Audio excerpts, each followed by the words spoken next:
Thank you for being with us. You're welcome, and welcome home at La Maison Guerlain. Thank you very much. Now, let me ask you first a seemingly simple question. What makes a good perfume? Love. That's a good answer. What about what makes a good perfumer? Love. I think you have to be mentally 12 years old, I think. You have to be that child who is free, who is curious, who is bold. Your craft is totally abstract. You have to have that fantasy in you. Now, there are trends in perfume. Do they reflect a time, a period in history? Max & Sons Parfum is here to help you feel and smell your absolute best. If you are new in this channel, don't forget to like, leave a comment, subscribed, and smash that bell button to keep you updated. Let's get started.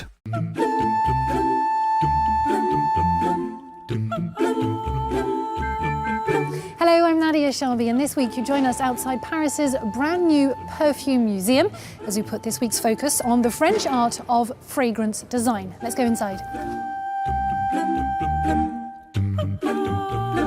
Distilled in an elegant Parisian mansion, this immersive exhibition unfolds over 1,400 square meters to offer a historical, sensory and scientific delve into the world of perfume with a special emphasis on French heritage. Well, to give us a private tour, I'm joined by the museum's director, Sandra Armstrong. Hello, thank you for being with us. Now, the first perfume that humanity has kept a record of isn't French, in fact, it's Egyptian. Tell us a bit about it. Egypt was the birthplace of antique perfumery, probably due to the fertility of the Nile Valley that was particularly ideal for growing plants, with ingredients such as the myrrh and frankincense. What does it smell? It smells slightly sweet. It is. It is a bit spicy and it is sweet. And what was it used for? Egyptians used to burn fragrances to worship their god. They had daily rituals and they used it in personal hygiene.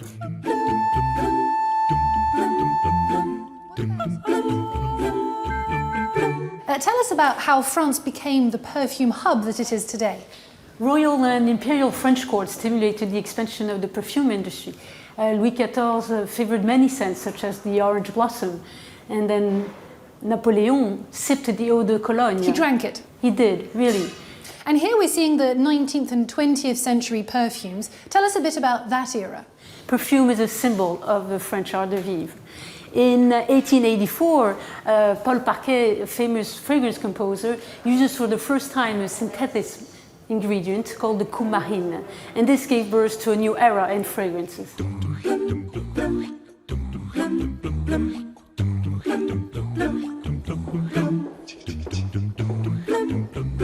So we're now in the sensory heart of the museum. Tell us a little bit about this installation, this modern garden. Well, indeed, the challenge of this museum was to explore something that is immaterial, invisible, fragrance. So the visitor journey features the latest innovation in terms of interactive media and olfaction. This is a great example. If you approach, you can breathe in the scent of the firewood. And of course, the real garden of French perfume is in the southern city of Grasse. How did Grasse become the center of perfume for France? Grasse is renowned as the city of flowers. Catherine de Médicis, when she married Henri II, exported from Italy many of the flower plants. And that's the time that the city of Grasse became the city of flowers, in particular with the reputation of jasmine flower.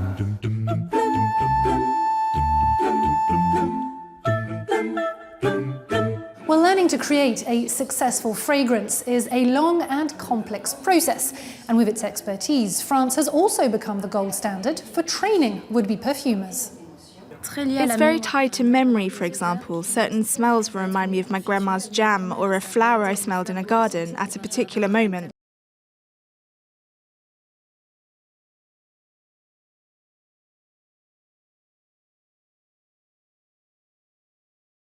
Amazing craft. I'm joined by the man behind such perfume hits as Dior Addict or Lancôme Hypnose, currently the master perfumer at Guerlain, one of the world's oldest and most reputable houses that opened here in Paris in 1828. Thierry Vasseur, hello, thank you for being with us.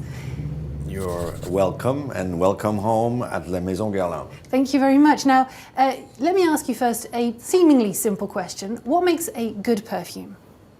Love, That's a good answer. What about what makes a good perfumer? love. I think you have to be mentally 12 years old, I think. You have to be that child who is free, who is curious, who is bold. Your craft is totally abstract. You have to have that fantasy in you. Now, there are trends in perfume. Do they reflect a time, a period in history?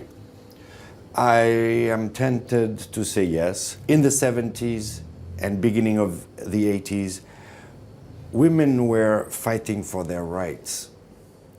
And they were using bold fragrances to say, I'm here, I do exist. So that was those big fragrances, Poison, Giorgio Beverly Hills, Opium, etc. But you don't think that you are going to create a new trend. You see that retrospectively, so it's very difficult to forecast what will come or become a trend, because obviously when you create a fragrance, you wanted to be a trendsetter, to be a success, to be huge, to be loved by everybody, but there are no rules. Is there any such thing as a French scent? A French signature? From the coming of Catherine de Médicis in France, stopping in Grasse, coming in Paris, at the royal court, the idea of smelling good and all those Italian fragrances, etc., was the base of all the French perfumery. And worldwide, everybody knows that French perfumes are allegedly the best. And tell us a little bit about this concept of the guerlinade. So this guerlinade basically is the use or the abuse of 6 raw materials: bergamot, iris, vanilla, tonka bean, jasmine, and rose.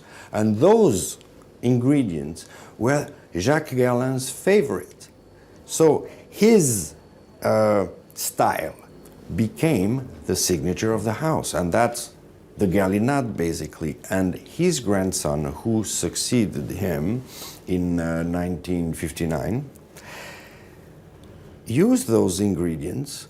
But it is not something that you pour in a composition and it's voila, guerlinade. No, it's those ingredients used at different levels, the 6 of them, or sometimes just the 5 of them, but which gives altogether that signature. And as you're clearly making it apparent to us, perfume is creative. Is it an art form? Wow, that's a good one. Personally, I will tell you, as a manufacturer, I'm a craftsman. As an inventor, I'm an artist. So I can't answer. Thank you very much for that, Thierry Vasseur. You're Thank very you. welcome. Now, until quite recently, fragrance designers worked very much in the shadows, and the nose behind a scent remained anonymous.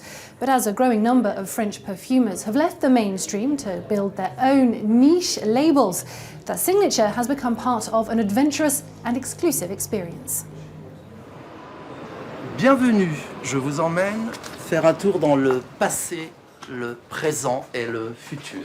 Masters at bottling French chic, Marie Antoinette is home to some 250 original scents, each fragrance meant to invoke the idea of an exotic destination. Il y a une église grecque. Imagine a Greek Orthodox church and the doors opening before your eyes and a wedding party comes pouring out. There are notes of incense, myrrh, orange peel, maritime, pine and a little clove as well. Picking up the scent of success, big commercial brands have started buying up flourishing boutique labels, among them the pioneering Frédéric Malle, snapped up by Estée Lauder in 2014. His label's store under the heading Publisher of Perfumes puts the scent's creators front and centre. Our authors created these masterpieces. The idea is to put forward the artistic spirit of each perfume. These fragrances are one of a kind, and it's that sense of rarity that has customers hooked. I'm looking for a perfume that represents who I am, to leave a trace when I pass through a corridor or I'm among friends. That way people will know Deborah was here. The quest for a daring, signature scent is driving both locals and tourists to the État Libre d'Orange, where fragrance design is being elevated to an art form. I live in New York, I live in Los Angeles, and the same brands that are here are there for the most part. So I wanted something really unique and really kind of hard to find. And to me, this is like just as important as visiting a museum, you know, because it's something that's being created now. It's contemporary art that you can wear on your skin. Here, the bottles are standardized. The scent comes first. Among the subversive and evocative titles on offer, Palace Whore, Anti-Hero and Carcass. We operate in the spirit of rebellion, a little bit out of place, a bit striking, always pushing the limits. We're a place for rebels and outsiders. A brand statement that sets it apart from the big names on the high street, and one helping to give French perfume a new lease of life. Well, that's where we're leaving this edition. Thank you for watching. Stay tuned to France 24.